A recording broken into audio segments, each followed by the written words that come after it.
Hey, this is Brian from Baker's Nook. We're here in our kitchens here at Baker's Nook, while our cake decorators are decorating cakes. We have Ann here on the right. Say hello, Ann. Hi. We have Dana here on the left. Hi. So Fridays are our busiest day in the bakery. So Dana starts out, all our cakes are on boards with their fillings in them, ready to go. We do 2 different icings here. So we usually do all our cakes that are one icing first, and then we switch to buttercream, and then we do all those cakes. And right now she has them all in time order, so whatever's going out first is what we're working on right now. And basically this is what we do all day. So what kind of cake are you working on doing right now, Ann?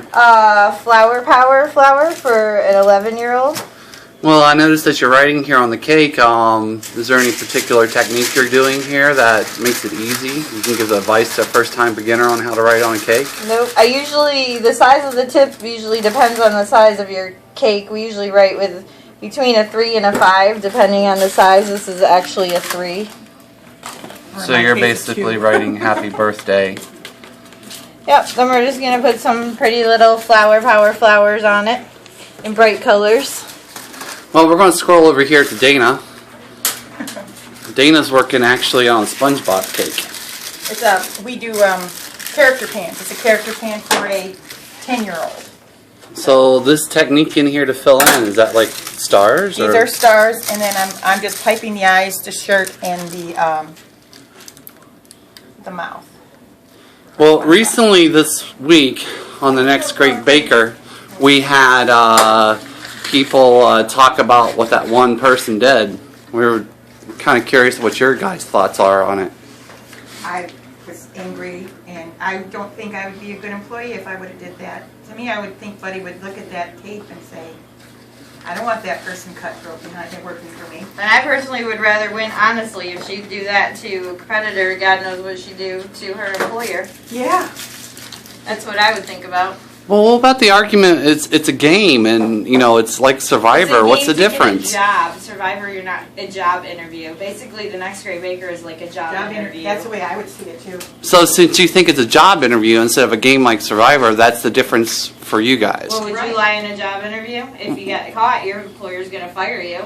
Yeah, that's a good point. And I would never trust, if she came to work here, if you hired her and say, oh yeah, she was on Next Great Baker, she came and worked here, I personally wouldn't trust her, because I'd be going, okay, she's doing that wrong because she's trying to get at me, or trying to make me look bad, even though I don't know her. I mean, that was just wrong. And here her friends are all thinking she was doing good, and she purposely did it, just because she was safe and had anonymity.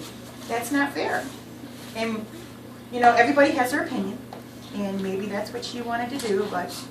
And when I walk out of this kitchen, I know that everything's going to be done the exact same way I would do it by Dana. And with someone like that, you don't know that. And it's your reputation on the line. If I was Buddy, I would have kicked her out. I would have too. I would have said, sorry. Well, every Friday we're going to have a Cake Girls chat, and we're going to feature Dana and Ann. We're just going to talk about cake stuff, and we're also going to talk about maybe some cool things you can do with your cakes. This is our first installment, so please bear with us. Before we leave, girls, do you have any quick tips for the cake bakers out there?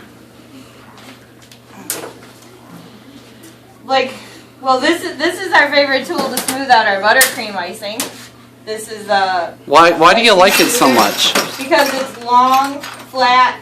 You just put it on the side of your cake, spin it around, and it gets a nice clean edge. Where if your spatula is not tall enough, and sometimes the angles aren't right, this is a lot easier to use. Okay. Hey, Dana, do you have a tip today for everybody? Yeah, if you're going to do a cake with lots of colors, before you get into your cake, make all your colors ahead of time. It'll make your life easier. And then all you have to do is put them in the bags, and then once you start decorating, you don't have to stop. That way you can get your cake quicker. Good. Done quicker. All right. Well, thank you for watching. This is our first installment of Friday Cake Talk at Shop Baker's Nook, and you guys have a great day, and talk to you later. Bye.